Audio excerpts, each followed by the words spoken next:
My father raised the white envelope. My mother began sobbing before my fingers even grazed my fork at the Thanksgiving table. 30 relatives stared at me, holding their collective breath, waiting for the exact moment I would finally break. But the truth that eventually forced the entire dining room into a dead silence was not hidden inside their envelope. It was waiting inside mine. The dining room at Great Aunt Marcia's house was a masterpiece of suffocating domesticity. 30 relatives were crammed shoulder to shoulder around a massive, expanded oak table that groaned under the weight of a holiday feast. The air was thick with the heavy aromas of roasted turkey, sage stuffing, buttered rolls, and an unbearable, electric tension that tasted like copper in the back of my throat. Normally, the noise level in this room would be deafening, filled with the overlapping chatter of a large family. Today, the ambient conversation had died long before the food was even served. At the head of the long table stood Martin Jenkins, my father. He did not look like a man preparing to give thanks for his blessings. He stood rigid, his shoulders squared, his hands planted firmly on the lace tablecloth. He looked exactly like a prosecutor preparing to deliver a damning opening statement to a captive. Wide-eyed jury. He wore a dark navy blazer, entirely too formal for Aunt Marcia's house, deliberately chosen to grant him an air of unquestionable authority. To his immediate right, my mother, Paula, was already crying. She had started the waterworks before the gravy boat was even passed around. Long before anyone had so much as picked up a fork to taste the cranberries. She dabbed at her eyes with a pristine linen napkin, emitting those soft, calculated hiccups of distress that she had perfected over decades of social manipulation. Because of her performance, the room did not feel like a holiday gathering. It felt like a grim ambush, a perfectly orchestrated family intervention, designed not to heal a loved one, but to publicly execute one. My name is Violet Jenkins. I am 34 years old, and right now, I am the accused. Martin reached into the inner breast pocket of his tailored blazer. The fabric rustled, a sharp, abrasive sound in the sudden, deafening quiet of the dining room. He pulled out a crisp, white envelope and dropped it onto the table with a heavy thud. With a slow, deliberate push of his index finger, he slid it down the polished wood. It glided past the sweet potatoes, past the green bean casserole, and stopped exactly an inch from my untouched china plate. "That is the proof," Martin said. His voice was projected expertly across the room, ensuring every aunt, uncle, and cousin from Belmere to the county line could hear the tremor of righteous indignation he had practiced in the mirror. "That is the evidence showing exactly how you stole your grandmother's money, Violet. Every single dime you siphoned out behind our backs while she was lying helpless in her bed." A collective gasp rippled through the 30 people gathered around us. Forks clattered loudly onto porcelain plates. Someone, I think it was Aunt Sarah, coughed nervously into her hand. I felt the physical weight of 30 pairs of eyes slamming into me, pinning me to my uncomfortable wooden chair. They were waiting for me to shatter into a million pieces. They were waiting for the desperate tears, the stammering denials, the panicked retreat of a guilty daughter caught red-handed by her noble, grief-stricken parents. I did not tremble. My heart rate did not spike. My hands remained perfectly steady where they rested on my lap. I looked down at the pristine white paper of the envelope, then slowly, deliberately, raised my eyes to meet my father's furious gaze, and I smiled. It was a very slight smile, just a barely perceptible, icy curve of the lips, but it was enough to send a shockwave of profound confusion rippling down the length of the table. Cousin Tessa shifted uneasily in her seat, her eyes darting between me and my father. Uncle David furrowed his brow, exchanging a bewildered, anxious glance with his wife. They did not understand the script anymore. They did not understand why the cornered prey was looking at the hunter with absolute, chilling amusement. They did not know that this entire spectacle was a staged performance, a desperate theater of the absurd directed by two people who were drowning in their own secrets. And they certainly did not know that for the past 4 months. I had been preparing for this exact second. Every sleepless night, every quiet weekend spent poring over county records, every discreet phone call made from the privacy of my car, had been leading to this Thanksgiving dinner. My father firmly believed his white envelope was the weapon that would finally destroy my reputation. He thought the doctored papers inside would cement his false narrative, forever casting me as the greedy, manipulative thief who preyed on a dying old woman. He wanted the family to cast me out so nobody would ever look closely at the math. But the contents of his envelope were nothing but shadows, illusions, and cheap parlor tricks. The real explosive device, the one that would obliterate this entire carefully constructed family lie and salt the earth where it stood, was resting quietly against my ankles, tucked inside my heavy leather tote bag. My envelope. It is almost comical. Really. A dark, twisted joke that they chose this specific lie to tell about me. I live alone in a quiet apartment. I do not have a chaotic life. As a financial records compliance coordinator at Blackthorn Regional Health, my entire professional existence is built on uncovering the exact kind of truth they were trying to bury. I spend 40 hours a week hunting down discrepancies that other people try to hide. I track missing decimal points across vast databases. I trace unauthorized wire transfers through labyrinthine accounts. I audit fraudulent billing codes. And I build ironclad, undeniable paper trails. I am known throughout the entire hospital network for my meticulous, unforgiving nature when it comes to paperwork. I see the gaps that normal people overlook. I read the blank spaces between the transactions. For Martin and Paula to believe they could forge a financial narrative and successfully pin it on me was an act of profound, staggering arrogance. They had selected the absolute worst person in the state of Kentucky to frame for a paper crime. My mother, Paula, shifted slightly in her chair, sensing the shift in the room's energy. Her sobs grew just a fraction louder, a desperate attempt to pull the audience's sympathy back to her side of the table. She reached out, grasping the hand of Aunt Marcia, who patted her arm with comforting murmurs. Look at the poor, heartbroken mother, forced to confront the monster she raised. It was a brilliant performance, worthy of a stage much grander than a suburban dining room in Belmere. I scanned the faces of my jury. 30 people who shared my blood. 30 people I had known my entire life. Some looked away, unable to meet my eyes, their minds already made up by the whispers my parents had been planting for months. Others stared with morbid fascination, hungry for the drama to unfold. I saw the disappointment etched into the lines of my older cousins' faces. I saw the judgmental purse of my aunt's lips. They had all bought tickets to the Martin and Paula tragedy, and they were ready for the villain to take her final bow. What they failed to realize was that I refused to play the part written for me. I thought about the thousands of hours I had spent at my desk at Blackthorn Regional Health. My job taught me a fundamental truth about human nature: people lie. But numbers do not. People will construct elaborate fictions to protect their egos, to hide their debts, to shield themselves from the consequences of their own reckless choices. But a ledger is brutally honest. A bank statement does not care about your feelings. A property transfer deed does not weep at the dinner table. If you know how to look, if you have the patience to dig through the mundane layers of bureaucracy, the paper will always tell you the story of what truly happened. And I had done the digging. I had unearthed a story so grotesque, so deeply cynical, that it made my stomach turn every time I looked at my parents. This was never simply about the missing dollars. This was a battle for honor. This was a war for the preservation of my grandmother's memory. It was about controlling the narrative of who the Jenkins family was to the outside world. My parents, desperate to maintain their fragile facade of middle-class respectability, needed a sacrifice. When the walls of their own financial ruin and terrible decisions began to close in on them, they looked at their independent, solitary daughter and decided I was the perfect, expendable scapegoat.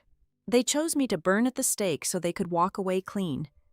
They thought because I was quiet, I would be weak. They thought because I loved my grandmother. The shame of the accusation would force me into a silent retreat. They relied on the old family dynamic where children absorb the sins of their parents to keep the peace. The silence in the room stretched, thick and suffocating, stretching like a rubber band about to snap. The grandfather clock in the hallway ticked loudly, marking the seconds of this terrible standoff. Martin glared at me, his face flushing a dangerous shade of crimson, clearly unsettled by my lack of hysterics. He expected me to rip open the envelope, see the fake bank statements, and scream. Instead, I simply reached down under the table, my fingers brushing the cool, smooth leather of my bag, finding the hard edge of the thick manila folder waiting inside. My father cleared his throat, a sharp, grating sound that pulled me back to the present moment. "Are you going to say anything, Violet?" he demanded, his voice trembling with manufactured rage. "Are you going to open it? Or are you just going to sit there and smirk while your mother cries?" "I think we both know what is in your envelope, Dad," I replied, my voice steady, calm, cutting through the heavy air like a scalpel. I did not raise my tone. I did not sound defensive. The question is, do you know what is in mine? I let the question hang there, hovering over the roasted turkey and the untouched side dishes, to understand how we arrived at this grim Thanksgiving execution, to understand the sheer, breathtaking magnitude of the betrayal contained within my parents' white envelope. You have to look backward. You have to trace the ink back to the source. The foundation of this elaborate lie was not poured today. The poison had been seeping into the soil of our family tree for a long time, carefully cultivated in the shadows, while everyone else was looking the other way. The trap was officially set exactly 7 months ago. It happened during a rain-soaked, bitterly cold week in early spring, the terrible week my grandmother, Evelyn Jenkins, closed her eyes for the last time, before the silence of that dining room, before the manufactured outrage and the pristine white envelope. There was a woman who knew exactly how much a dollar was worth. My grandmother, Evelyn Jenkins, spent 35 years working as the head secretary at Belmere Middle School. She was a widow who survived on a fixed pension, Social Security, and an ironclad sense of order. She did not leave things to chance. Her entire life was documented in a weathered, navy blue leather ledger she kept in the top drawer of her kitchen desk. If you wanted to know what it cost to replace the water heater in 1998, Evelyn could tell you.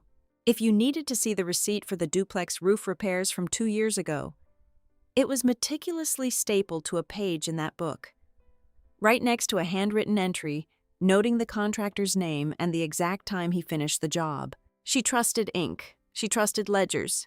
She raised my father in that modest brick duplex, but she never managed to pass her reverence for accountability down to him.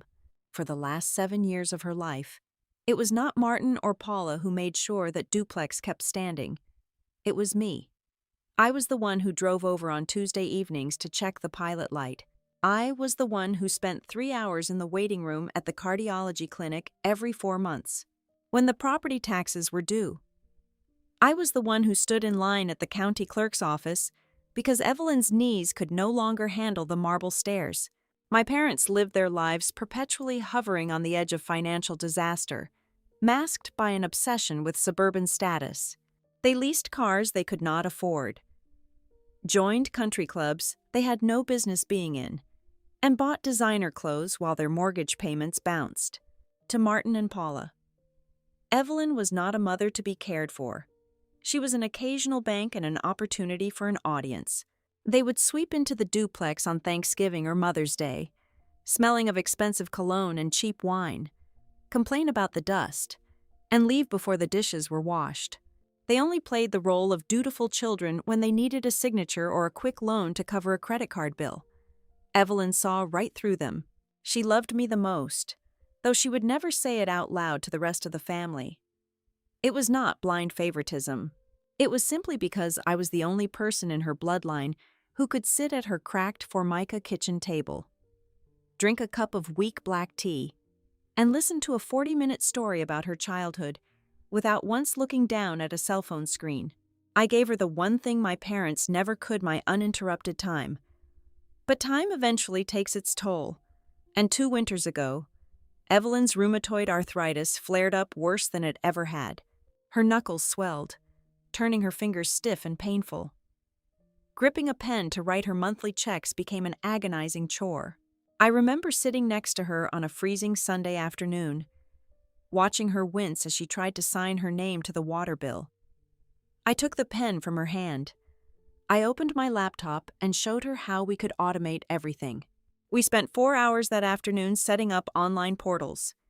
We linked her checking account to the city utilities, the property tax board, and her homeowner's insurance. I created the passwords, wrote them down on a thick piece of cardstock, and taped it to the inside of her ledger. I did it to save her from physical pain. I had no idea I was handing my parents the exact weapon they would later use to frame me. The real shift began in early spring. It was a Tuesday morning when the last freeze of the season coated the front steps of the duplex in an invisible layer of black ice. Evelyn went out to get the morning paper, slipped, and shattered her left hip. The surgery was long, and the recovery was brutal. She was transferred to Oak Creek Rehabilitation Center, a sterile, fluorescent-lit facility on the edge of town, and almost overnight, a bizarre transformation occurred. The parents who had been too busy to pick up a prescription for half a decade suddenly materialized at the center of the crisis. Martin and Paula swooped into Oak Creek like commanding officers taking over a battlefield. They intercepted the doctors in the hallways. They loudly demanded updates from the nurses. They appointed themselves the sole gatekeepers of Evelyn's care. At first, I was simply relieved they were finally stepping up. I thought the shock of nearly losing her had shaken them into acting like real parents. I was incredibly naive. Within 2 weeks, I found myself systematically shut out. Whenever I drove to Oak Creek after my shift at the hospital, there was always an excuse. A nurse would stop me at the door, sympathetically explaining that Paula had requested no visitors because Evelyn was having a rough day. When I called her room, the phone would ring endlessly before diverting to a generic voicemail. I began texting my mother, asking for updates, offering to bring clean laundry or Evelyn's favorite lemon-hard candies. The replies, which used to be filled with complaining or gossip, became agonizingly brief and entirely devoid of warmth. She is tired. She does not want to see anyone right now. When I pushed harder and called my father, his voice was a wall of smooth, condescending stone. You need to back off, Violet. Your grandmother is in a fragile state. Let the adults handle adult matters for once. I was 34 years old. I had been the only reliable adult in the room for years, but they were the next of kin. And they wielded that legal power like a heavy iron gate, keeping me completely isolated from the woman who had practically raised me. I spent the next 3 months in the dark, blocked by a wall of medical privacy laws and parental manipulation. Then, on a humid Wednesday in late July, Evelyn's heart finally gave out. The funeral was held on a Friday. The church was suffocatingly hot, smelling of damp wool suits, stale perfume, and hundreds of wilting white lilies. I sat in the second pew, staring at the polished mahogany casket, feeling a hollow ache in my chest that had nothing to do with the stifling air. When it was time for the eulogy, Martin walked up to the pulpit. He adjusted his tie. He gripped the edges of the wooden stand, bowed his head for 3 perfectly timed seconds, and then looked out at the congregation with eyes that glistened with manufactured tears. He spoke for 15 minutes. He spoke about a deep, unbreakable bond between a mother and a son. He recounted stories of late-night hospital vigils and the grueling burden of making tough medical decisions, painting himself as the selfless anchor of Evelyn's final days. Paula sat in the front row, weeping into a handkerchief, nodding at every poignant pause. I watched him speak, and my grief slowly crystallized into something else, something cold and sharp. I looked at the relatives dabbing their eyes. I looked at the neighbors nodding in solemn agreement. Martin was not delivering a eulogy. He was delivering a performance. As I sat there listening to his beautiful, empty lies, a chilling realization settled over me. They had not pushed me away just to play the heroes. They had isolated Evelyn for a reason. The funeral was merely the closing scene of one act, and I had the sickening feeling that the next act was going to be entirely about the paperwork.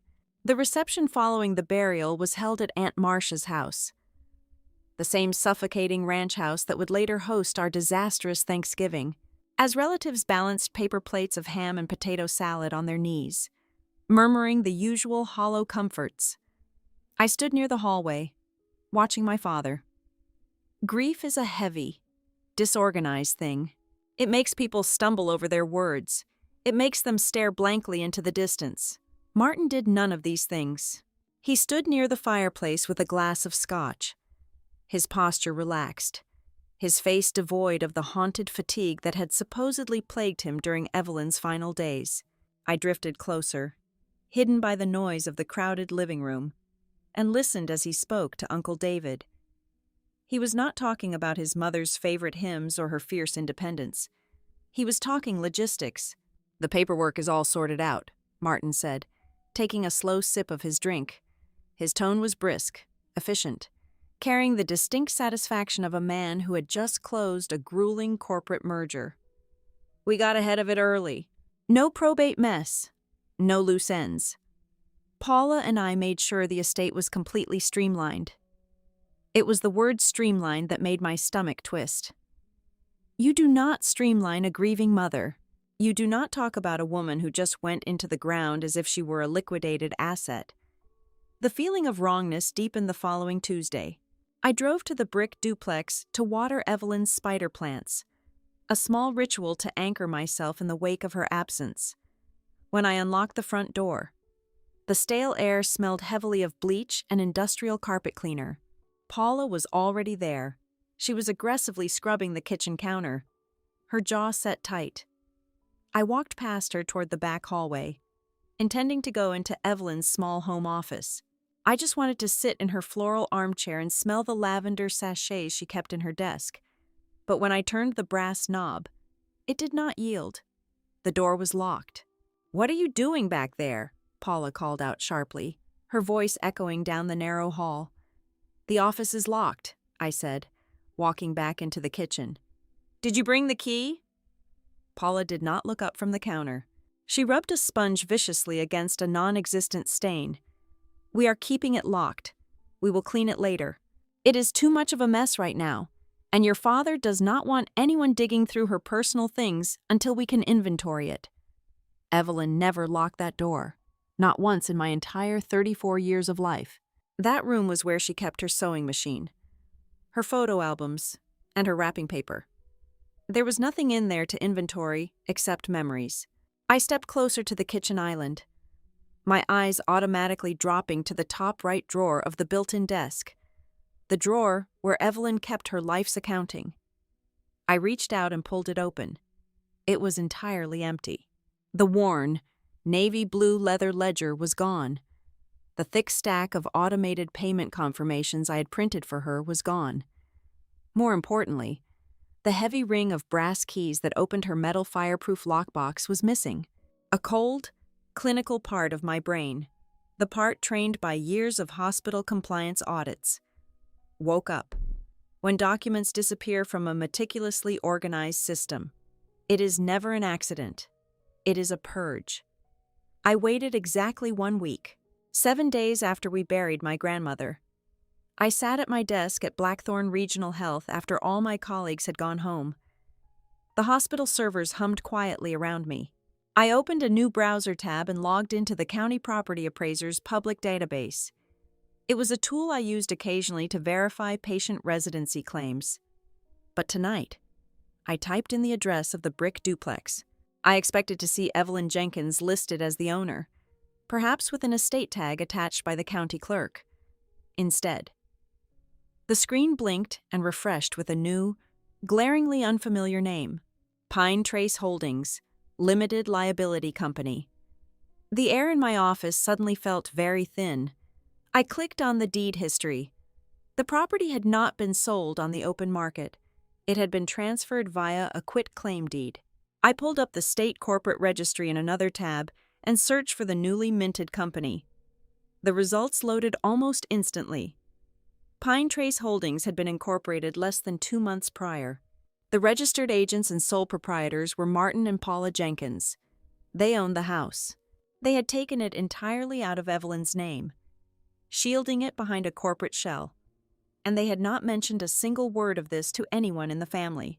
They let everyone believe the estate was still intact, waiting to be settled.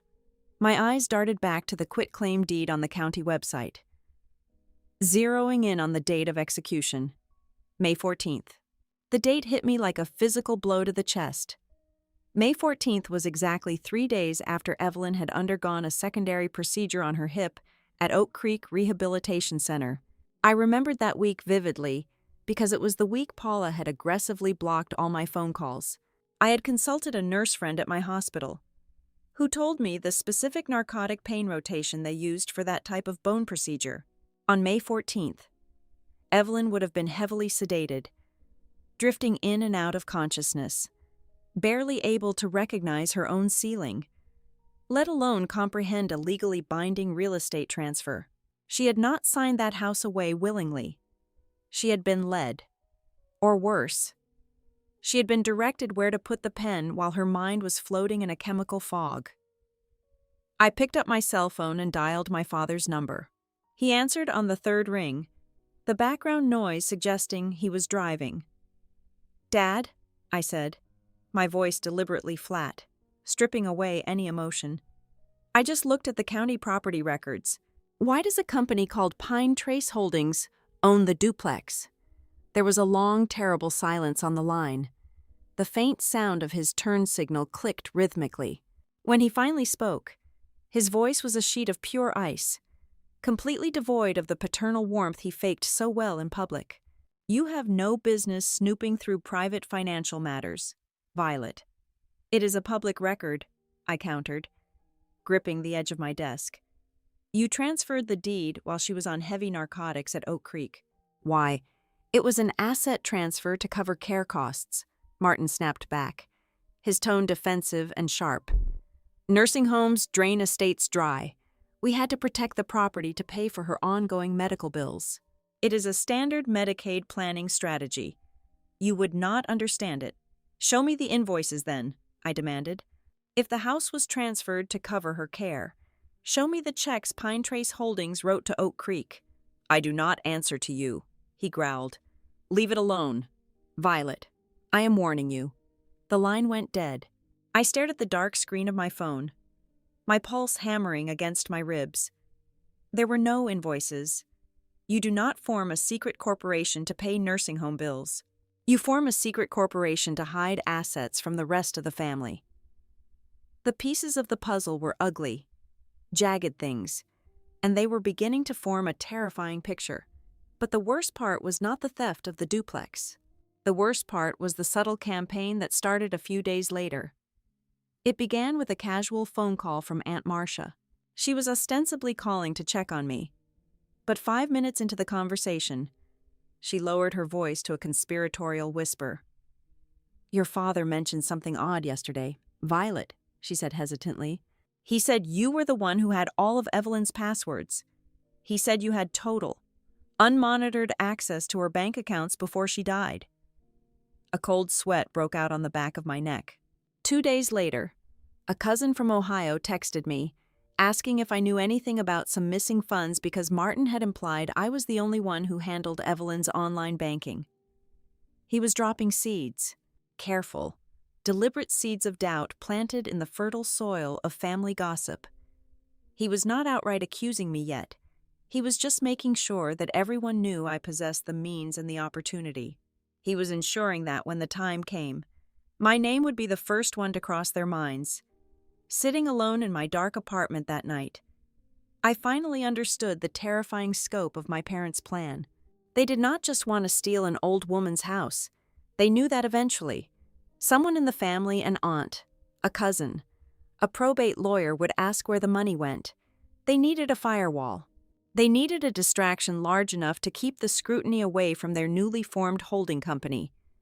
They were meticulously building a cage, and they were painting my name on the lock. They were preparing a scapegoat, and I was exactly the person they had chosen to slaughter. The assassination of my character did not happen with a sudden explosion. It was a slow, agonizing poison, dripped meticulously into the bloodstream of our extended family network. It started in the suburban shadows, moving quietly through the Wednesday night church prayer chains, slipping into late-night phone calls, and manifesting as sudden, overly familiar text messages lighting up my phone screen. "Hi, sweetheart. I just want to hear your side of things." Cousin Linda texted me on a Tuesday evening. I stared at the glowing words, a cold knot tightening in my stomach. When people say they want to hear your side, it means someone else has already painted you as the villain. 2 days later, the phone rang. It was Aunt Sarah. She did not bother with the usual small talk about the weather or her garden. Her voice was brittle. Strained by the weight of the accusation she was too eager to deliver. "Violet, I need to ask you something point blank," Aunt Sarah said, her breath hitching slightly. "Did you take tens of thousands of dollars from Evelyn's account before she passed? Your father is heartbroken. He said he found the missing funds." "I did not take a single dime, Aunt Sarah," I replied, my voice remarkably steady despite the room spinning around me. "Who told you that—" "Martin says you abused your online access," she pressed on, completely ignoring my denial. "He says you were the only one with the passwords. He told us he and Paula just want to handle this quietly, to spare the family the public embarrassment of a police investigation. He is trying to protect you." "Violet, protect me." The sheer audacity of the lie stole my breath. Martin was not protecting me. He was building a firewall out of my reputation. The whispers did not stay confined to the Jenkins family tree. Belmere is a small town, and gossip is its primary currency. By the second week of August, the toxic rumors had inevitably bled into the sterile hallways of Blackthorn Regional Health. I was sitting at my desk, running a routine audit on a surgical billing department, when my supervisor, Brenda, tapped lightly on my glass door.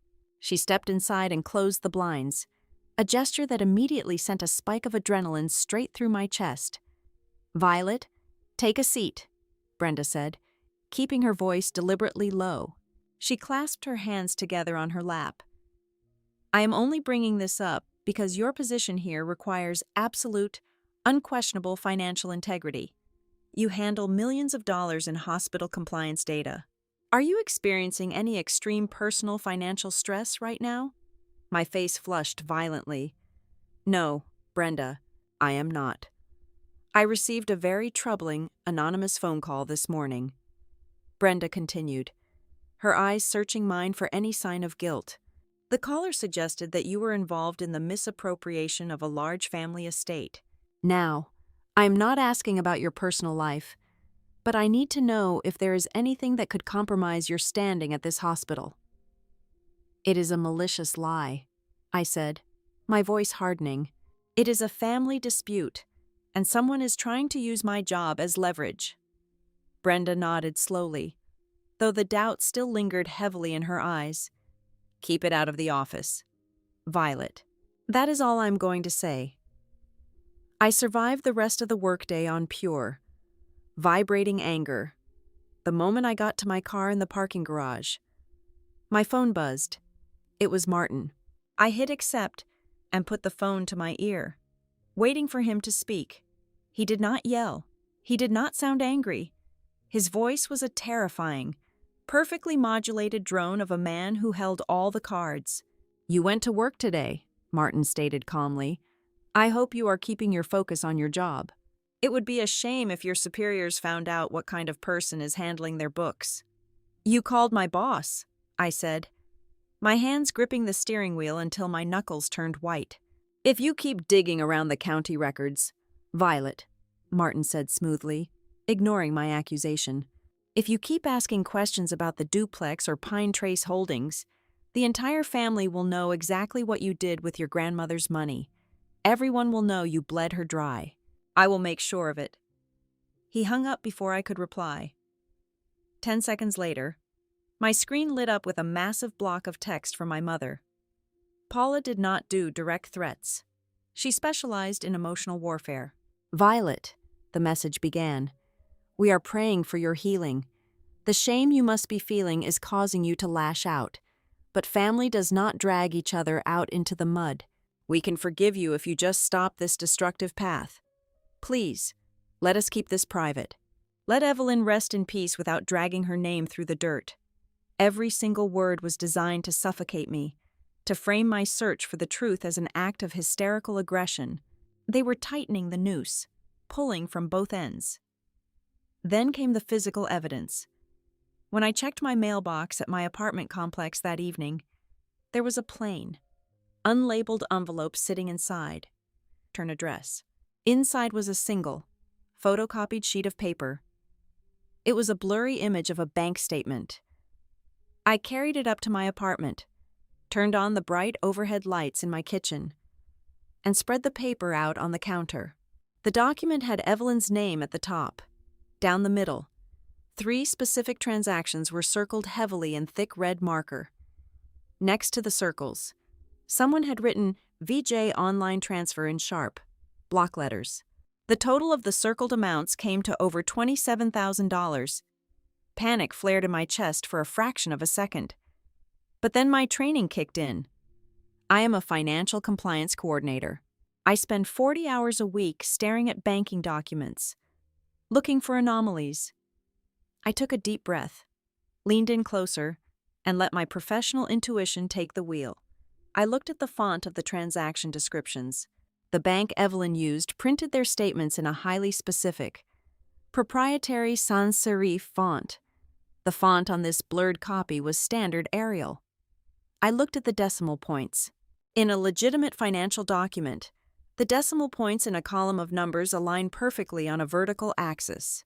On this paper, the decimals for the circled transactions were shifted slightly to the left, misaligned by perhaps a millimeter. It was not a real bank statement. It was a poorly executed forgery. Someone had taken a legitimate digital document, converted it, manually typed in fake withdrawals to match my initials, and then printed and photocopied it repeatedly to degrade the image quality and hide the digital tampering. My father was a salesman, and my mother was a social climber. They were not forensic accountants. They had overestimated their own cleverness, and they had drastically underestimated mine. I stared at the fake document under the harsh kitchen light. For weeks, I had been reacting. I had been playing defense, stammering out denials to aunts and cousins, feeling the crushing weight of their collective judgment. I had let my parents dictate the rules of the game. I picked up the forged statement and slid it carefully into a clean, plastic protective sleeve. I was done explaining myself to people who were committed to misunderstanding me. I was done sending desperate texts to relatives who had already convicted me in their minds. If Martin and Paula wanted to build a paper trail, I would let them. But I was going to build my own. I was going to treat my own family like a fraudulent hospital billing account. I was going to trace every single cent, pull every single public record, and drag their lies out into the blinding light of day.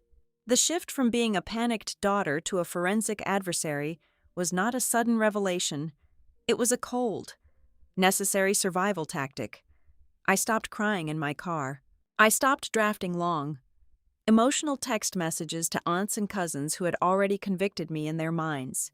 I took $5,000 from my savings account, asked for a week of personal leave from Blackthorn Regional Health, and went hunting for people who did not care about family loyalty. I needed people who only spoke the language of paper, liability, and cold, hard facts.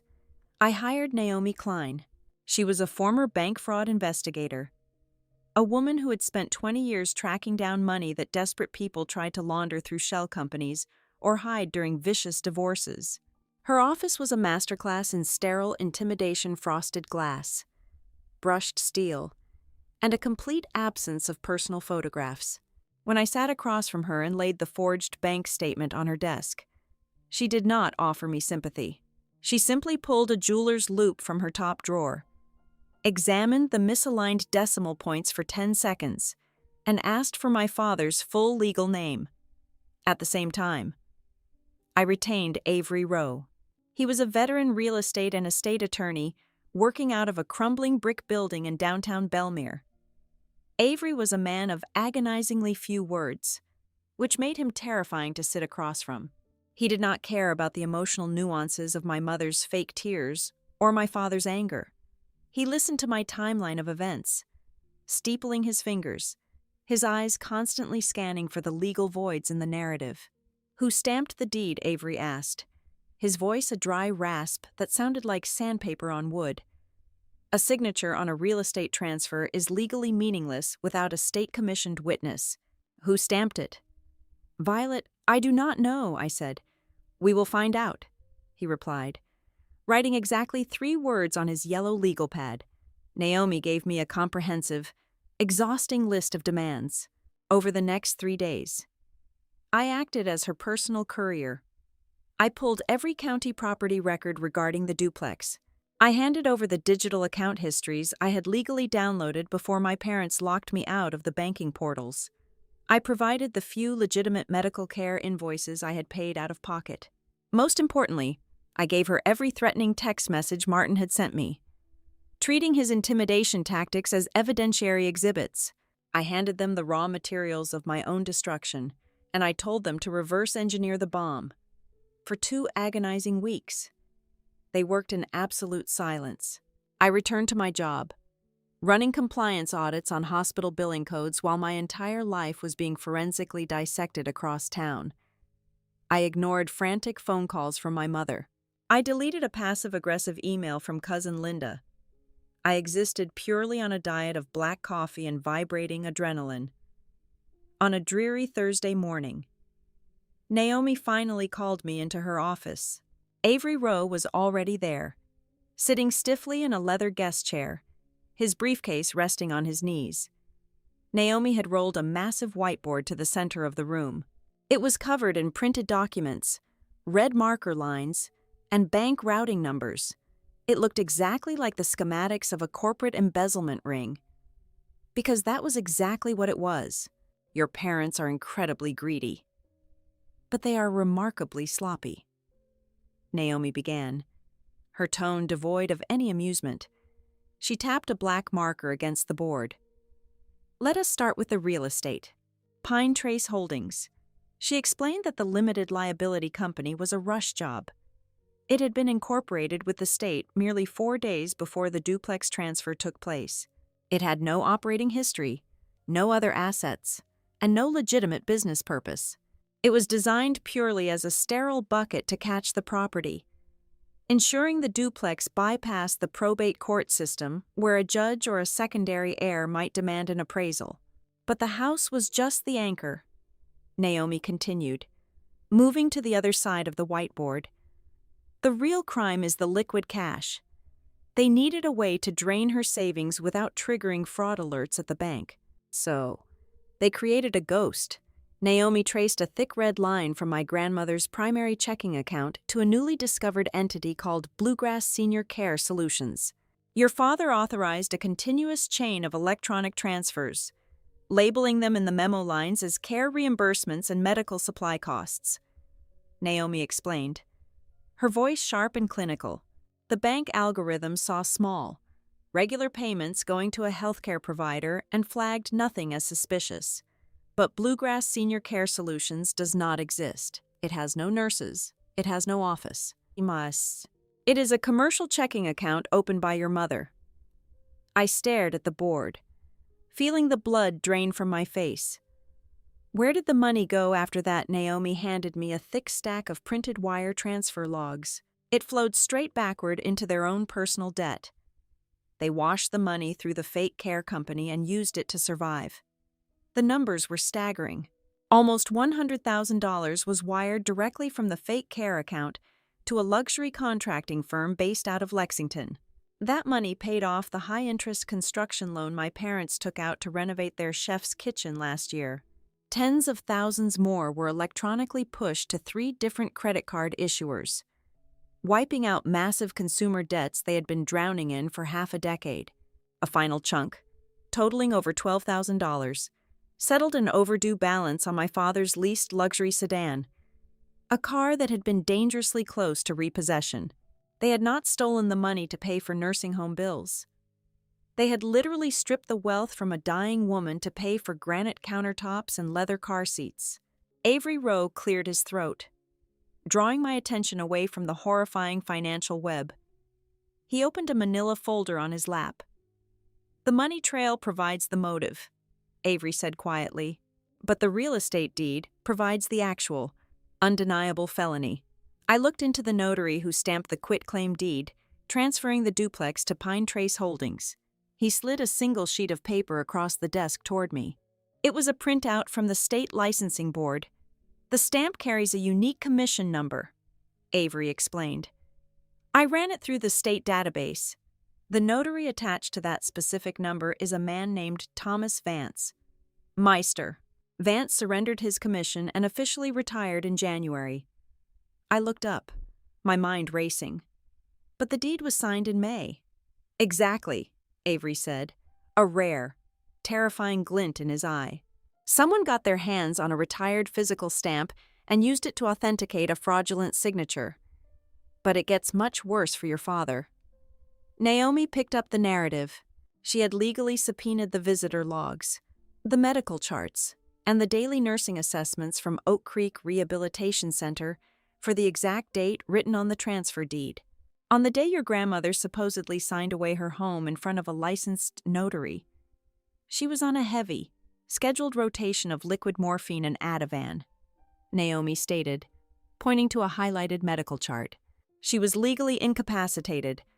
Her physician noted that she was non-responsive to verbal commands that afternoon. Furthermore, the front desk security log shows 0 entries for anyone matching the description of a public notary entering the facility on that date. The only people who signed in to visit her room that entire week were Martin and Paula Jenkins. I sat back in my chair, the sheer, crushing weight of the evidence pressing down on me. It was airtight. It was bulletproof. Every lie they had told, every rumor they had started, every piece of fake evidence they had manufactured to destroy my life was now completely eclipsed by a mountain of irrefutable, legal truth. Naomi closed her marker with a sharp click. She looked at me, her expression dead serious, abandoning her clinical detachment for just a moment. "This is no longer a messy family dispute over an inheritance. Violet," Naomi said, leaning her hands on the desk, "this is an organized, calculated system of fraud, forgery, and elder abuse. They built this entire machine, and they built it cleverly enough to make sure anyone looking from the outside would naturally assume you had the motive and the access. They set you up to take the fall for a serious fraud scheme." My head was still spinning from the sheer scale of the financial autopsy Naomi and Avery had just performed. I was sitting in my car in the parking lot of Naomi's office building, my hands gripping the steering wheel, trying to process the fact that my own parents had orchestrated a serious fraud. That was when my cell phone vibrated in the cup holder. The caller ID displayed a number I had not seen in almost 10 years. It was June Holloway, my grandmother's older cousin. June was a sharp-tongued, fiercely independent woman who had stopped attending our family gatherings nearly a decade ago after an explosive, terrible shouting match with my father over a borrowed lawnmower that turned into a screaming debate about his lack of character. Martin hated her. Evelyn, however, had secretly loved her. I answered the call. "Violet," June said, her voice crackling slightly over the line, sounding much older than I remembered but just as firm. "I heard the whispers making the rounds through the church prayer group. I heard what your father is telling people you did." "June, it is not true," I said, my voice cracking. I was so exhausted from defending myself. "I swear to you, I did not take a single penny."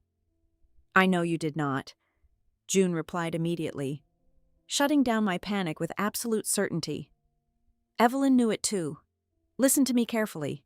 I need you to come to my house right now. Your grandmother sent me something a long time ago, and she gave me very specific instructions on when to hand it over. 20 minutes later, I was sitting at June's worn oak dining table. The house smelled like dried lavender and lemon polish. June walked out of her kitchen carrying a faded, dented metal tin. I recognized it instantly. It was the old vintage baking tin where Evelyn used to keep her handwritten recipes for pound cake and buttermilk biscuits. June set the tin down gently in front of me. Evelyn mailed this to me late last year. She made me promise to keep it hidden.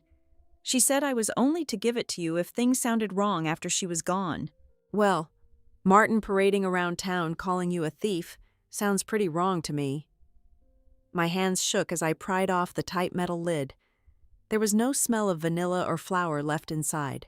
Instead, the tin was packed tightly with folded paper. I pulled out the first stack. They were photocopies. Crisp, black and white copies of pages from the missing navy blue leather ledger. Every single entry, every bill paid, every deposit made, perfectly preserved. Beneath the copies was a small, stamped receipt for a bank safe deposit box, dated the previous autumn.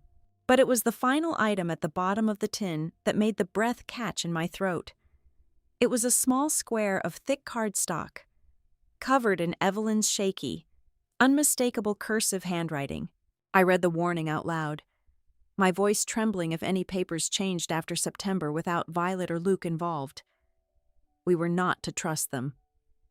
A heavy, profound silence fell over the room. I stared at the ink. Evelyn knew. She had known her son was circling like a vulture, waiting for her mind or her body to fail.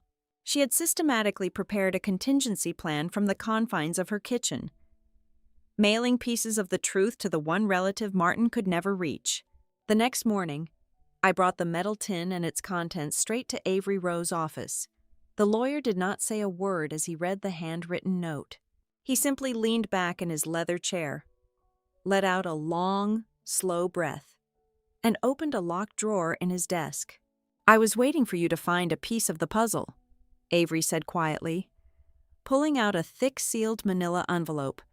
Your grandmother was a very smart woman, Violet, 8 months before she passed away. Evelyn took a taxi to this exact office. She sat right where you are sitting. I leaned forward, my heart hammering against my ribs. What did she want? She wanted to completely restructure her estate plan, Avery explained, his eyes softening just a fraction. She looked me dead in the eye and said she no longer trusted her son. She knew Martin was drowning in debt. She knew Paula was greedy. She was terrified they would try to seize the duplex and leave you and your brother with nothing. Avery opened the envelope. We began drafting a formal living trust to lock the assets away from him. Unfortunately, her health deteriorated rapidly before we could finalize the final, binding signatures. But she did leave this. He slid a document across the desk. It was a comprehensive, heavily detailed draft of her final wishes, initialed on every page. Beside it, Avery placed a small digital flash drive. To protect the draft against legal challenges, we recorded a video of her verifying her testamentary capacity, Avery said. In the video, she is lucid, sharp, and leaves absolutely zero room for misinterpretation. Her instructions were ironclad. I picked up the draft, my eyes scanning the dense legal paragraphs. The terms were explicit. Upon her death, the brick duplex was to be sold immediately on the open market. The financial proceeds were to be divided equally 4 ways: 1 share for me, 1 share for my younger brother Luke, and 2 shares for the nephews on her sister's side of the family. There was also a specific clause leaving a small, $5,000 donation to the Belmere Public Library. I kept reading, searching for my parents' names. I found them in a single, devastating sentence near the end. Martin and Paula Jenkins were explicitly barred from acting as executors and were granted absolutely zero financial control over the estate. The entire picture finally snapped into perfect, horrifying focus.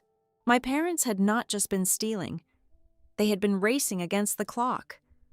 They must have discovered Evelyn's intentions.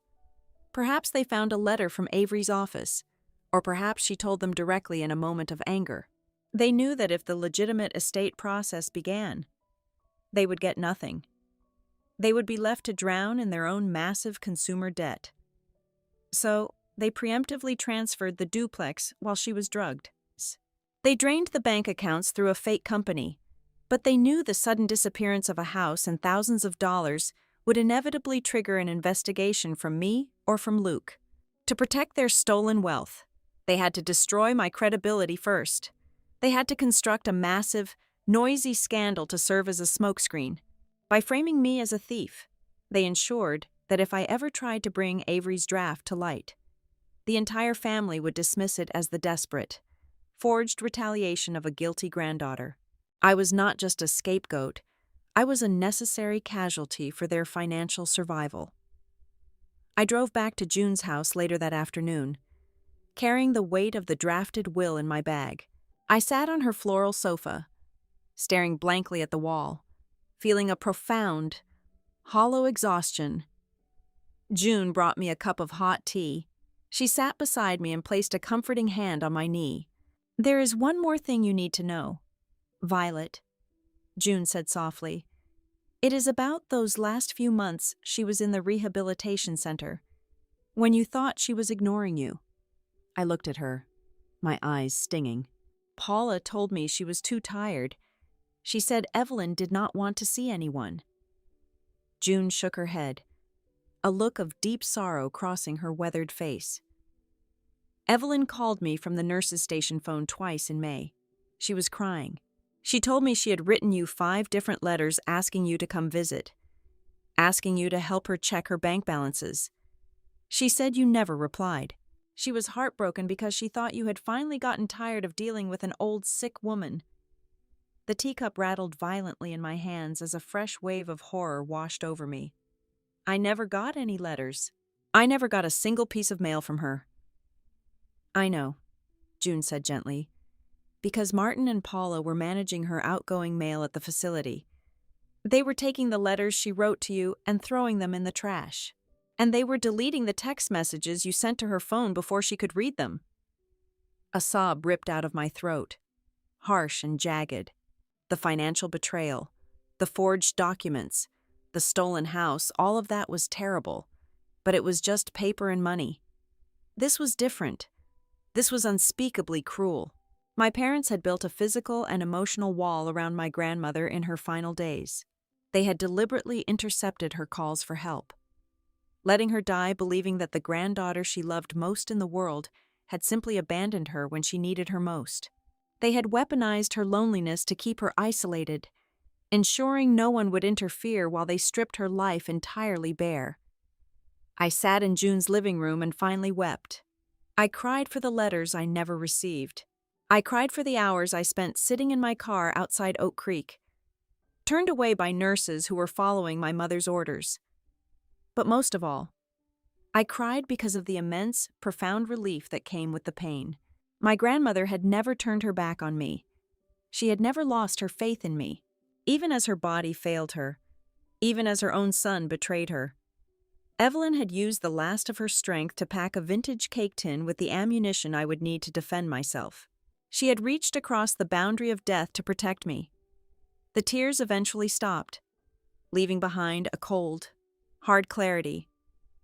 My parents thought they had buried the truth along with Evelyn. They thought they had successfully manipulated the narrative, leaving me defensive, ashamed, and utterly defeated. They had no idea that I was no longer playing defense.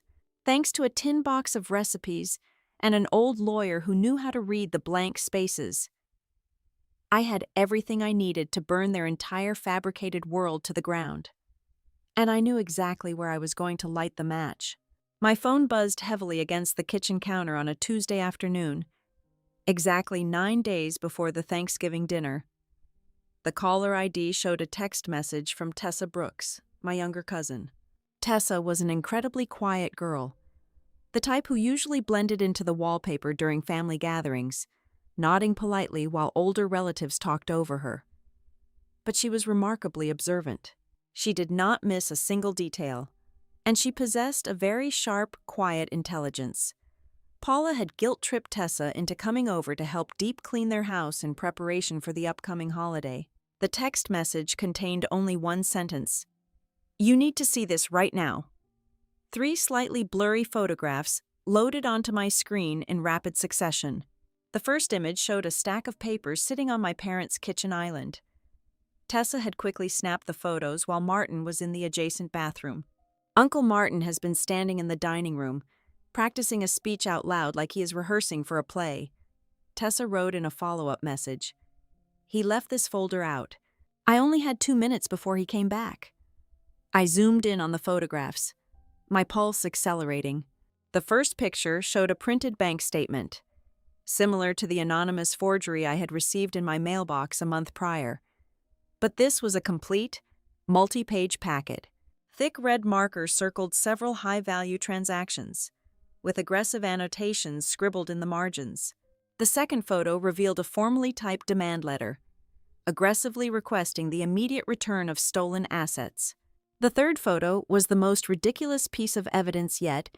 It was a document featuring a hilariously fake legal header, complete with an exaggerated, shadowy watermark and an entirely nonsensical Latin phrase across the top. It was pure theater. It was designed to look incredibly intimidating to family members who had absolutely no understanding of real legal proceedings. I immediately forwarded the images directly to Naomi Klein. Within 2 hours, I was sitting in her office, watching the photographs projected onto a large monitor alongside the certified, authentic bank records we had legally subpoenaed.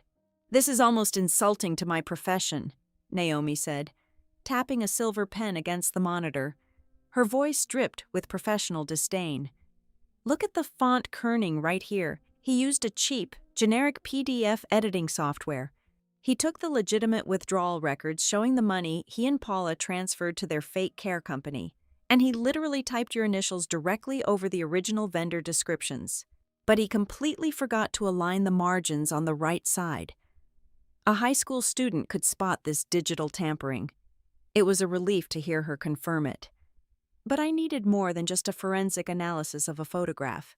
I needed an ironclad, indisputable alibi to counter the narrative he was building. The next morning, I drove to the main branch of my grandmother's bank.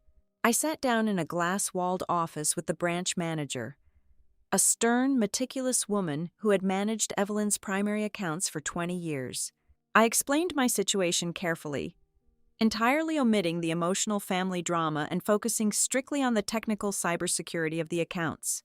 "I need a certified letter printed on your official bank letterhead," I requested, keeping my voice perfectly level. "I need you to legally confirm exactly when my digital access to Evelyn Jenkins's online banking portal was terminated."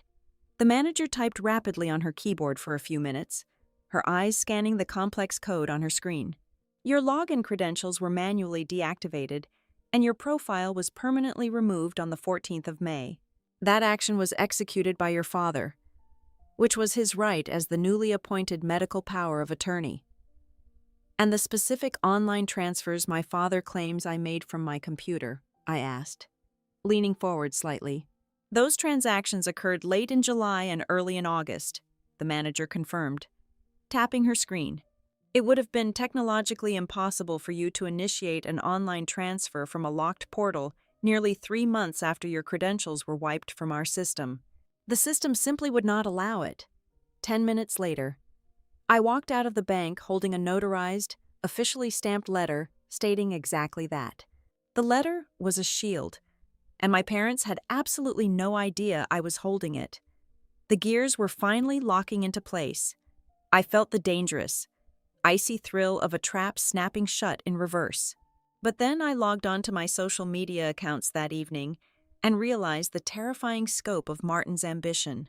Cousins from Ohio, a great uncle from Tennessee, and distant relatives who had not attended a Jenkins holiday dinner in 15 years were suddenly posting updates about their upcoming road trips to Belmere.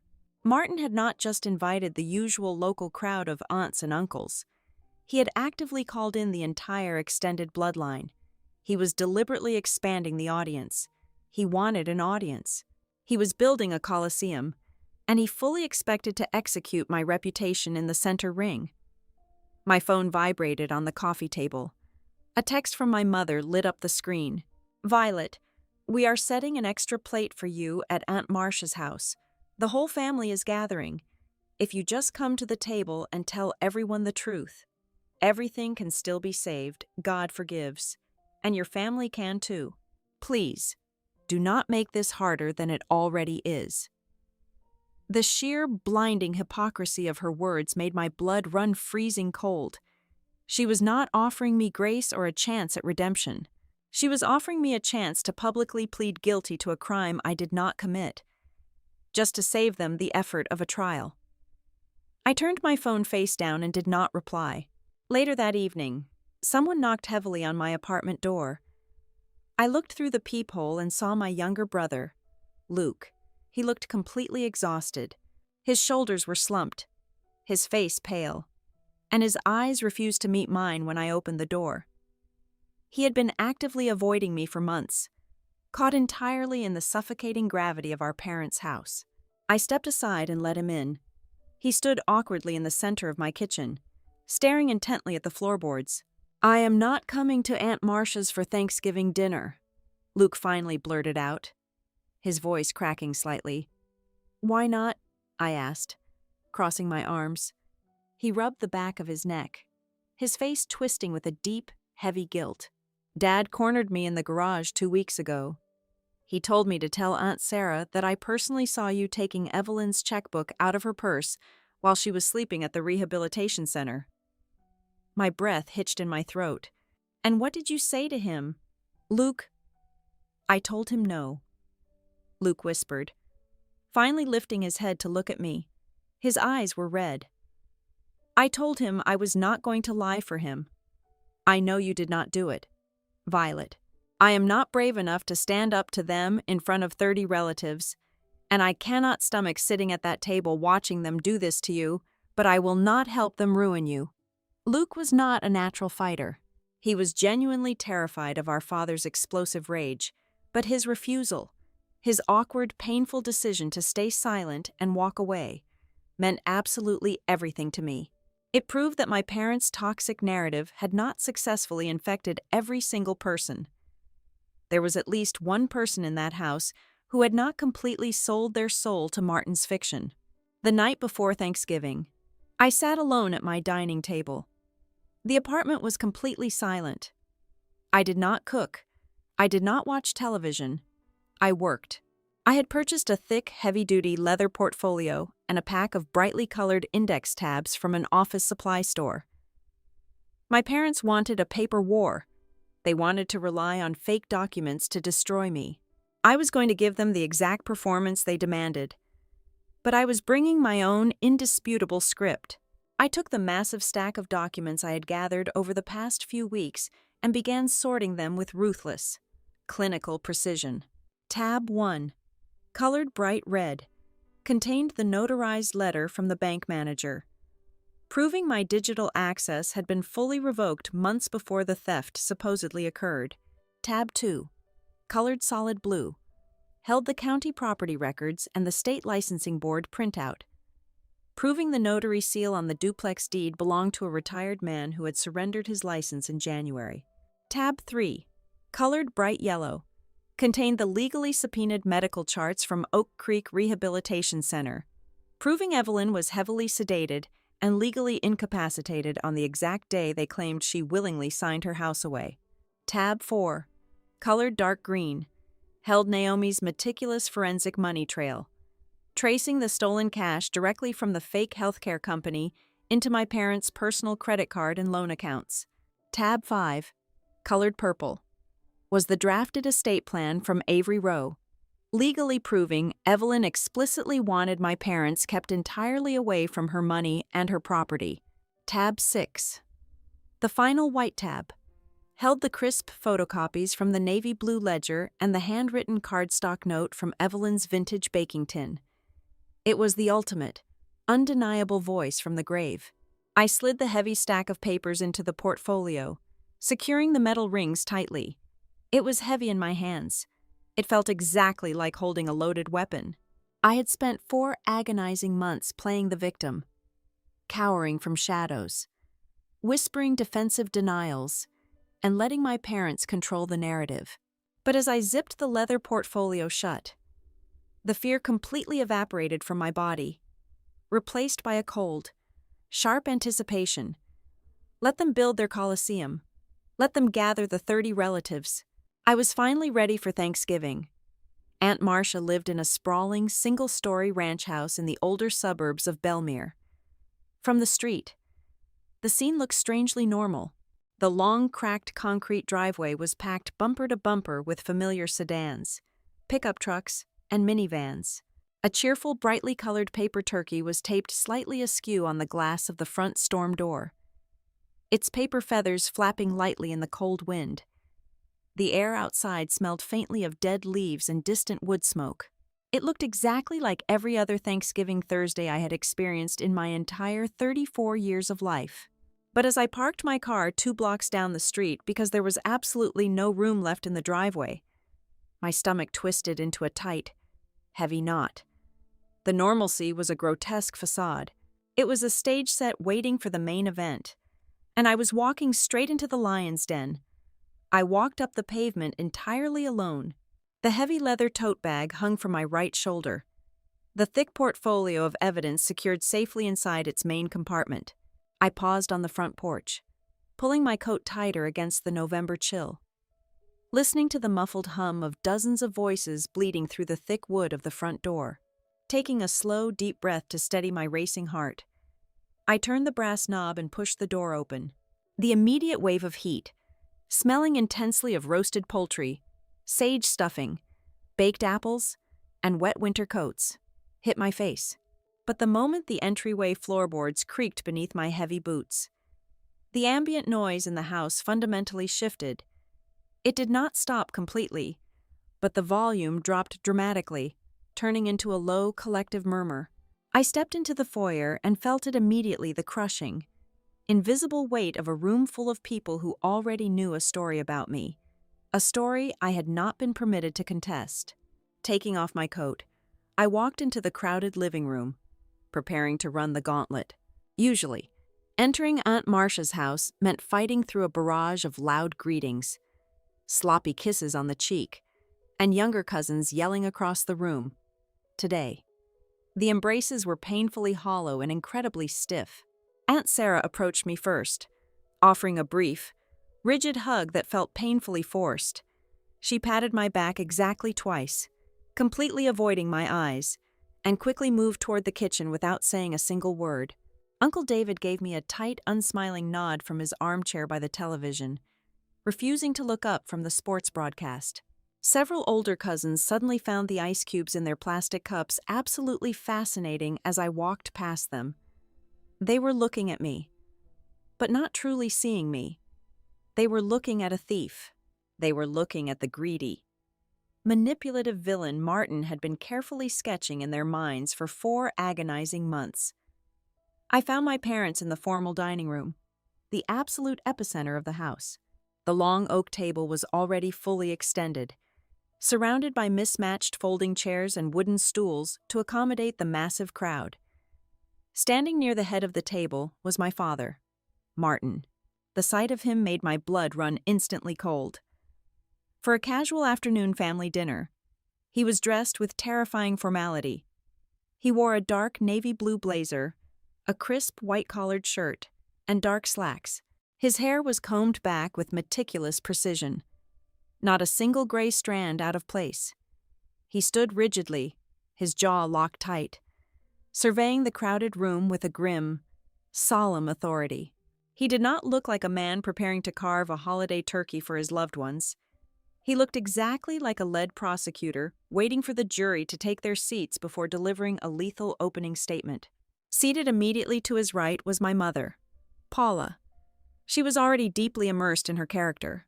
She was playing the role of the devastated, long-suffering matriarch, and she was playing it to absolute, terrifying perfection. She wore a muted gray sweater, completely devoid of her usual flashy jewelry, deliberately styling herself to look fragile and diminished. She had a folded linen tissue clutched tightly in her left hand. Every time a relative walked past her chair to fetch a napkin or a glass of sweet tea, Paula would reach out and gently grab their wrist, offering a brave, trembling smile and a soft, broken sigh. She was silently communicating her manufactured heartbreak, making sure every single person in the room understood the sheer agony of raising a daughter who would steal from her own dying grandmother. It was a masterclass in emotional manipulation, and the audience was entirely captivated. I scanned the sea of judgmental faces until I found the few safe harbors scattered in the room. June Holloway was sitting quietly at the far end of the long table, sipping a glass of iced water. She did not wave or call out my name, but her sharp, intelligent eyes met mine, steady and unwavering. She was the silent anchor in the turbulent room, a living reminder of the secret weapon I carried.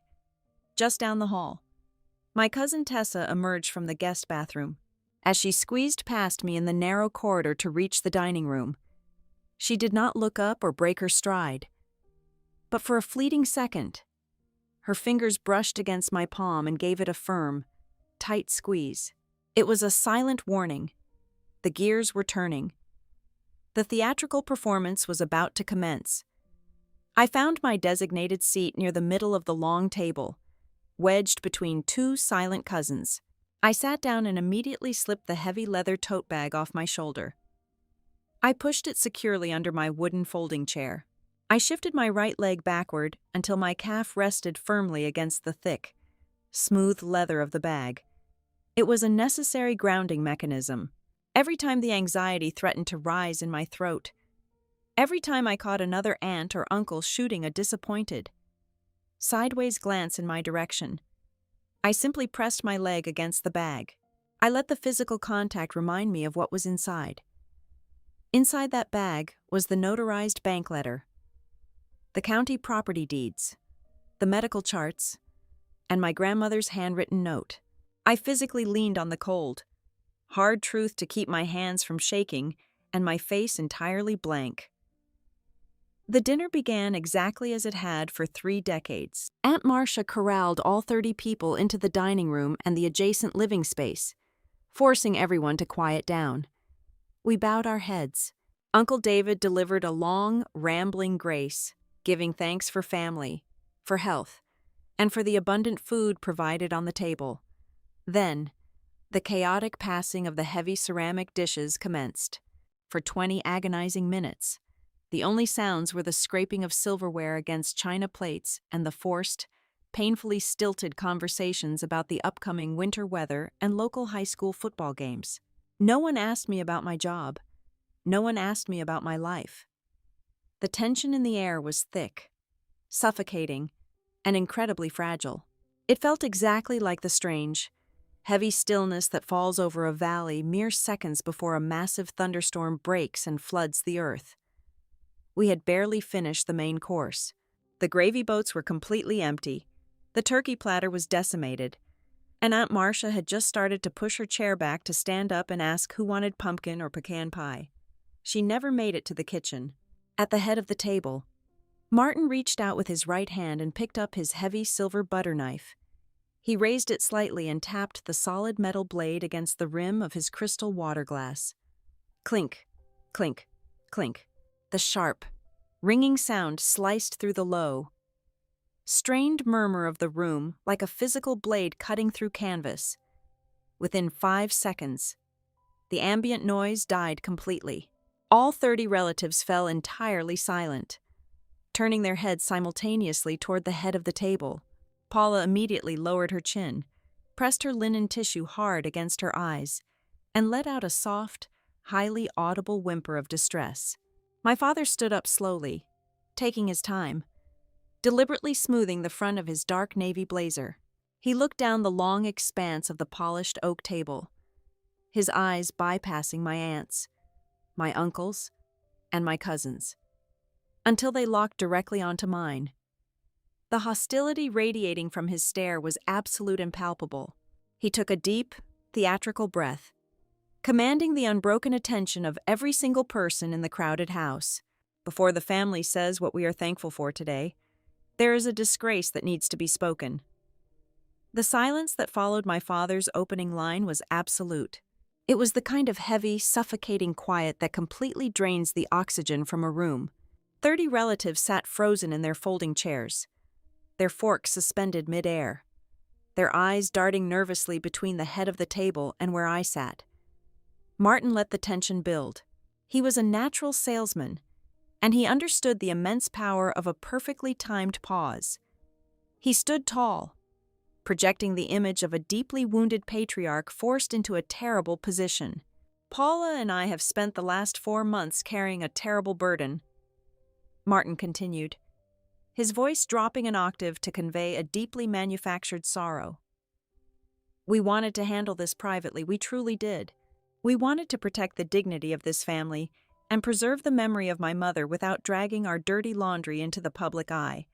But Violet has made that impossible. She has forced our hand. Right on cue, Paula released a sharp, trembling gasp.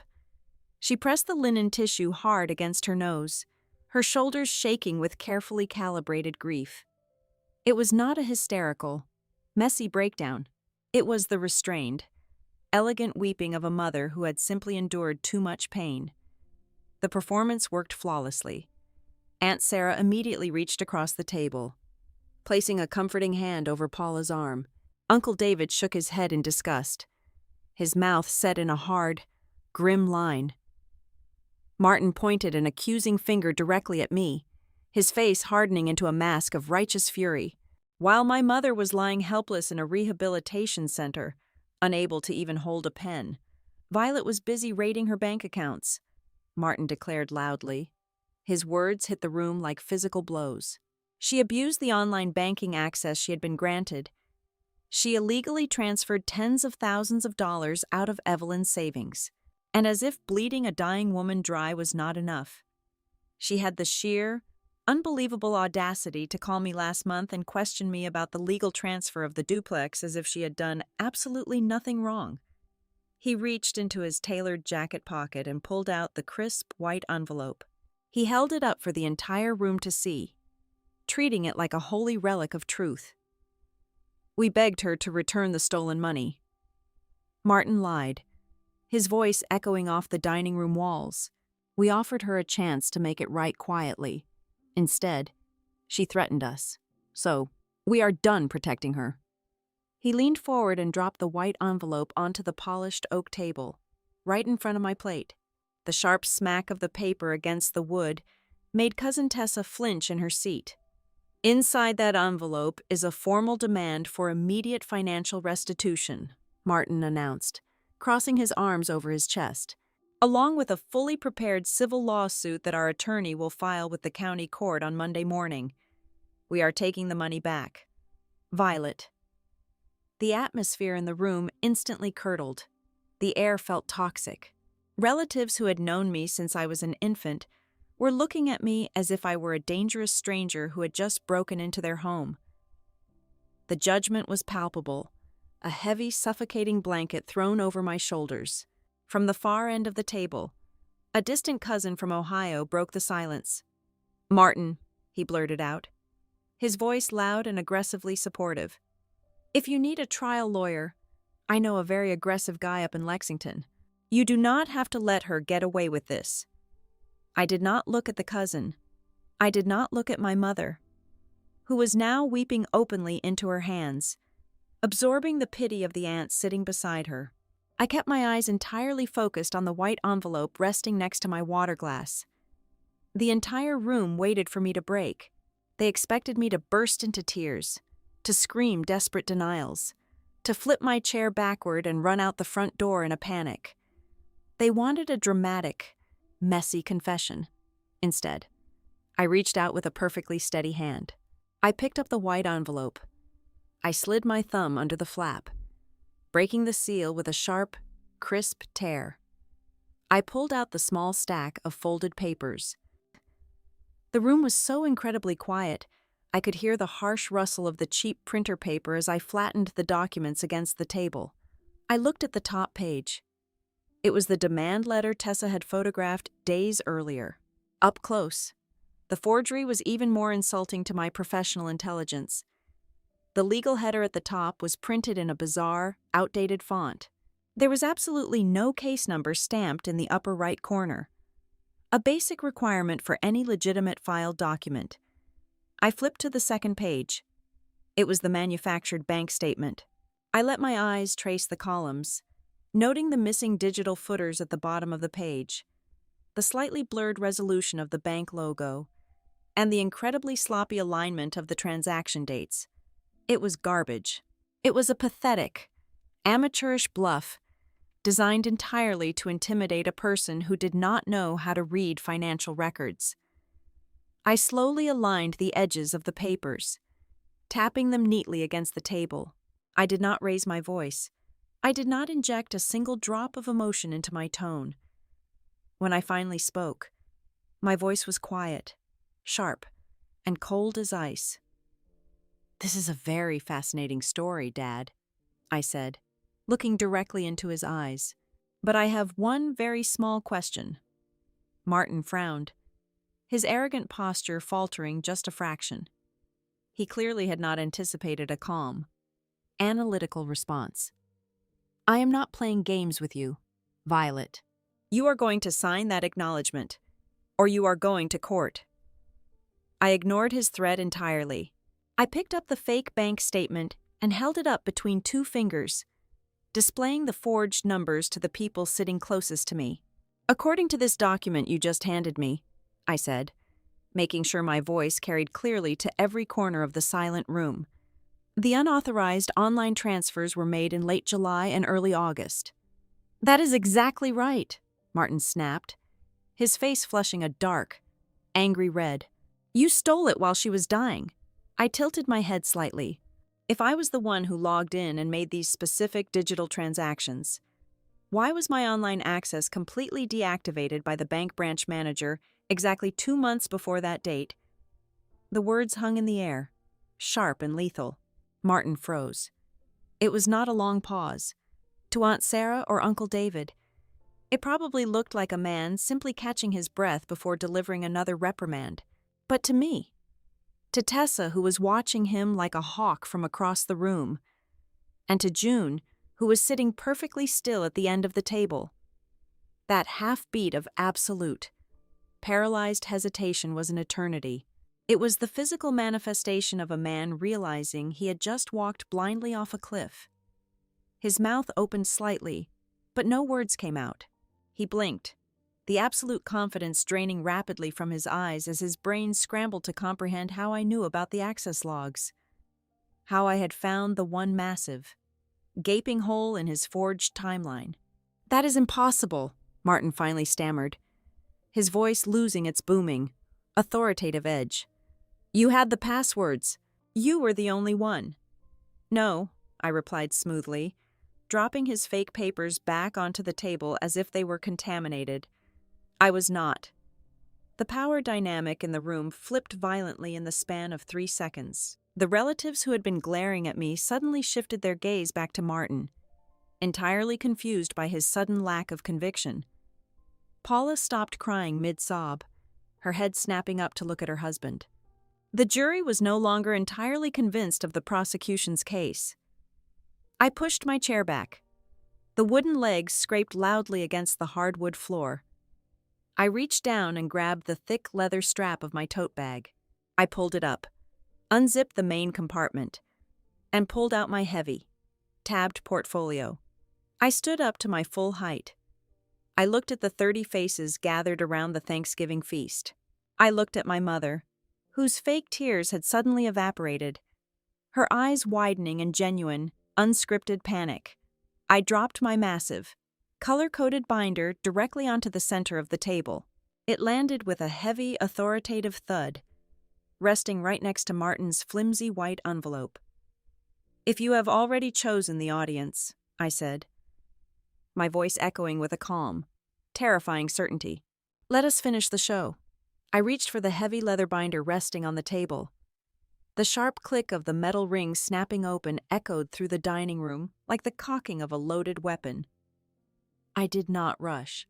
I let the agonizing tension stretch across the 30 relatives watching my every move. I pulled back the first brightly colored index tab, extracting an official bank document bearing the official watermark of my grandmother's financial institution. "This is a notarized affidavit from the primary branch manager at the bank," I announced, keeping my voice entirely level and devoid of any hysterical pitch. I slid the document down the polished oak wood toward Uncle David, who was staring at me with wide, confused eyes. "It legally confirms that my digital access to grandmother's online accounts was permanently revoked and wiped from their servers in May. The transactions my father circled in red on his forged printout supposedly happened in July and August. Furthermore, the bank has officially confirmed that my father's papers are not official bank statements. They are manipulated digital files with manually altered vendor descriptions." A low murmur of shock rippled down the length of the table. The cousin from Ohio, who had aggressively offered Martin a litigation lawyer just moments ago, suddenly leaned back in his folding chair, his face turning a sickly shade of pale. I flipped to the second blue tab, pulling out a thick stack of county records and medical charts. "Here is the quitclaim deed transferring the duplex to a shell company my parents created," I said, dropping the heavy packet onto the table. "The notary stamp used to authenticate my grandmother's signature belongs to a man who surrendered his license and retired 5 months before the document was supposedly signed. And these subpoenaed medical charts from the rehabilitation center prove that on the exact afternoon she supposedly signed her home away, she was entirely unresponsive, lying in a bed on a heavy scheduled rotation of liquid morphine." "Violet, stop it," Martin hissed, his voice trembling for the first time. The booming, authoritative resonance was completely gone, replaced by a desperate, panicked rasp. He reached out to grab the papers, but Aunt Marcia slammed her hand down over his wrist, glaring at him with a look of pure, unadulterated disgust. "Let her finish," Marcia snapped, her voice like cracking ice. I turned to the third green tab, pulling out the forensic financial tracing report. "This is a comprehensive money trail," I continued, looking directly at my mother, who had frozen entirely in her seat. "The thousands of dollars you claim I stole were actually routed by my parents through a fake medical supply company registered under my mother's name. From that ghost account, the funds flowed directly into paying off a luxury kitchen renovation loan, an overdue luxury vehicle lease, and 3 maxed-out high-interest credit cards. You bled a dying woman dry to pay for granite countertops." The disgust in the room became a physical, heavy presence. Relatives began shifting away from Martin and Paula, physically creating distance between themselves and the head of the table. I opened the fourth tab. "This is a legal draft of her final estate plan, created by her attorney 8 months before she passed away. In this document, she explicitly stated she wanted Martin and Paula entirely barred from controlling her assets or acting as executors because she knew they were drowning in consumer debt. She wanted the house sold and the money divided among her grandchildren." Then, I pulled out the crisp white photocopies from the fifth tab, and the $27,400 you loudly claim vanished into my pockets. "Here are the photocopies of her personal, handwritten accounting ledger." I laid the pages out meticulously. Every single dollar is perfectly accounted for. It paid for her initial rehabilitation center deposit, her quarterly property taxes, the emergency roof repairs on the duplex, and her annual hazard insurance policy. I paused, letting the overwhelming mountain of irrefutable, documented truth crush the remaining oxygen out of the room. My parents' elaborate, noisy scandal had been entirely dismantled by cold, hard paperwork. But I had one final blow to deliver. I reached into the front pocket of the binder and pulled out the small piece of thick cardstock. "My grandmother knew exactly what you were planning, Dad. She hid this note in an old baking tin and mailed it away for safekeeping because she knew you would try to steal her legacy and frame me for the crime." I held up the handwritten note, the familiar shaky cursive visible to everyone sitting near me. I read her final words aloud into the completely paralyzed room. "If any papers change after September without Violet or Luke, do not believe it." Nobody breathed. The silence was absolute. heavy, and completely devastating. Paula cracked first. It was not a graceful, calculated, elegant cry this time. It was an ugly, guttural, panicked sob that tore out of her throat. She dropped the linen tissue, her hands shaking violently as she gripped the edge of the dining table. "We had no other choice," Paula blurted out, her voice breaking hysterically, half confessing and half blaming the universe for her own greed. "We were drowning. The bank was going to take our house. If you looked at the estate papers, we would have lost the duplex. We would have lost everything. We had to make them look at you so nobody would check the county records." A collective gasp echoed around the room. It was the final nail in the coffin. Luke stood up suddenly, his wooden chair scraping loudly against the hardwood floor. His face was entirely flushed, his hands balled into tight fists at his sides. "She kept asking for you, Violet," Luke said, his voice thick with a profound, heavy sorrow. He looked around the table at the horrified relatives. "Every time I visited the rehabilitation center, she asked why Violet was not coming. Mom and Dad told me Violet was simply too busy to care." They threw away her letters. June Holloway leaned forward from the far end of the table, her sharp eyes piercing through the heavy atmosphere. "Evelyn knew Martin would twist the story to save his own skin," June stated loudly, ensuring every single person heard her. "That is exactly why she left the backup proof with me. She knew her son was a liar." The Thanksgiving dinner completely disintegrated right there at the table. Nobody asked for pie. Nobody spoke about the things they were thankful for. Cousin Tessa immediately pulled out her phone and started taking clear, bright photographs of my documents scattered across the table, making sure the evidence was digitally preserved. "I will testify to whatever you need," Tessa said quietly to me, her voice filled with fierce loyalty. Aunt Marcia, her face pale with absolute, righteous fury, reached over and snatched the fake white envelope away from Martin before he could even attempt to tear it up. "I am keeping this," she hissed at him. Martin stood frozen at the head of the table. His tailored navy blazer suddenly looked ridiculously oversized on him. His jaw was slack, his eyes darting frantically around the room, searching for a single sympathetic face. But he found absolutely nothing. For the first time in his entire life, the charismatic salesman had absolutely no words left to control the room. The crowd he had assembled to destroy me had just turned on him instead. I did not need to scream. I did not need to cry, throw a glass, or demand dramatic apologies. I had already won. I calmly gathered my papers, slid them back into the heavy leather portfolio, and zipped the bag shut. I picked up my coat from the back of my chair, turned my back on my parents, and walked out the front door into the crisp, clean November air. By that very evening, every single member of the extended bloodline understood exactly who the real thieves were. A few weeks later, Avery Rowe formally filed the paperwork, and a county judge issued an emergency injunction to completely freeze the fraudulent transfer of the duplex. My parents were left entirely isolated, facing mounting legal investigations and the total collapse of their social standing. And for the first time in nearly half a year, the name Violet Jenkins was no longer associated with quiet shame or whispered betrayal. It was the name of the woman who brought her own envelope to the table, opened it at the exact right moment, and permanently ended a grotesque web of lies right in the middle of a family holiday feast. Thank you so much for listening to this story today. Please drop a comment below, letting me know where in the world you are tuning in from so we can connect and share our thoughts. Do not forget to subscribe to the Olivia Revenge Stories channel, like this video, and support me further by hitting that hype button so this story can be heard by even more people.